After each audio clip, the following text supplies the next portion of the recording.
Hi everyone, as we all know, the Nintendo NX is finally going to be revealed this year, so I thought it would be interesting to go over my predictions on what exactly the NX will be, from its CPU, GPU, RAM, and what exactly makes it so different from other consoles.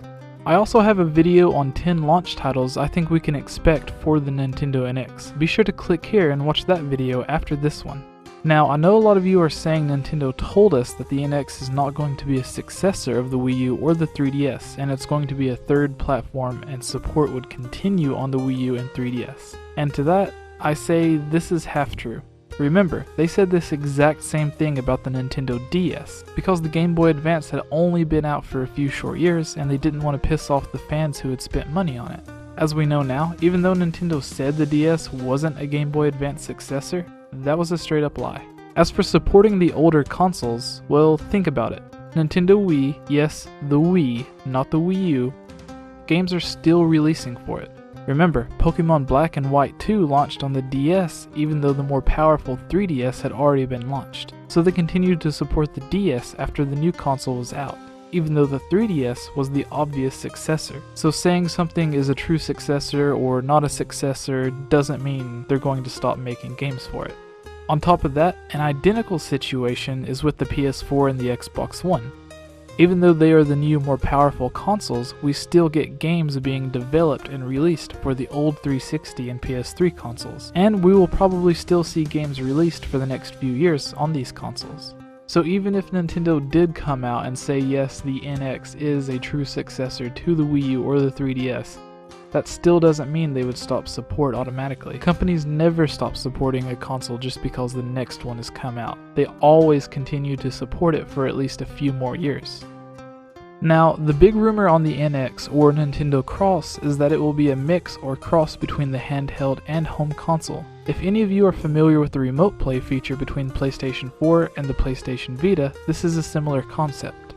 For those of you that aren't familiar, imagine playing the next big Zelda game on your Wii U.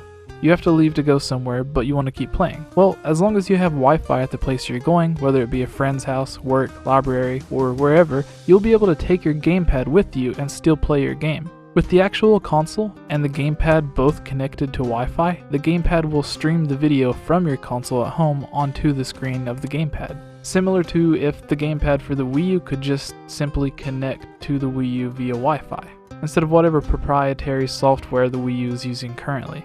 Now, what if you don't have Wi-Fi? Well, this is where the cross between the two systems come in. If you don't have a way to connect to the internet, you'll still be able to play all of the normal handheld games such as Super Mario 3D Land, A Link Between Worlds, and Metroid Federation Force. So with that in mind, and assuming the rumors are true and you will be able to play both, this means not only will we be getting the normal set of launch titles for a new console, but potentially the handheld launch titles as well. Could this be why we didn't see an official Pokemon game launch in 2015? Are they saving the big home console and handheld announcements for the reveal of the NX to ensure a successful launch? Remember last E3? They hardly had anything to announce, and they said they were only focusing on what would be releasing in the upcoming months. I believe they did this because they really don't have anything else exciting in the works for the Wii U, and anything else they would have revealed would have been games in development for the NX, and they would want to wait to reveal those games alongside the NX to keep hype up. Now, for the system specs, I think you can expect something similar to the PS4. Probably a little bit more powerful, because Nintendo would have to be dumb to release a new console that is less powerful than the current consoles when it's been 3 years or more since they released. I mean, that's one of the main faults of the Wii U.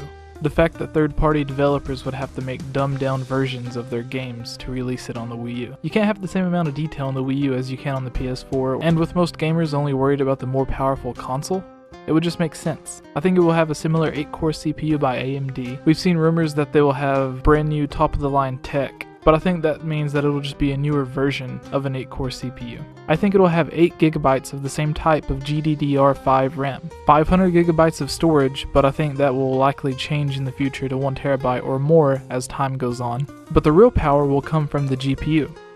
The computer equivalent of the PS4 or Xbox One GPU is an R9 270X, which can be bought for around $120 if you look in the right place. I think we will get a GPU that is one step up from that, like the R9 280X or the 380X, which I found on eBay from $150 to $180. Alright guys, I want to thank all of you for watching this video, and if you're interested in more Nintendo or Zelda related videos, such as my Zelda theories, Zelda Wii U news, and my Zelda mailbags, where myself and other Zelda YouTubers like HMK, Sasizi, Commonwealth Realm, RMFH, and many others answer your Zelda questions. Please like, subscribe, and if you really want to help out, visit my Patreon page, where you can get new videos a week early and even guest host any video that you would like on my channel. Whether it's a Zelda Wii U news video, Zelda mailbag, Zelda theory, or even one of my hour-long discussion videos with myself and some of the other YouTubers that you see collaborating with me on my channel.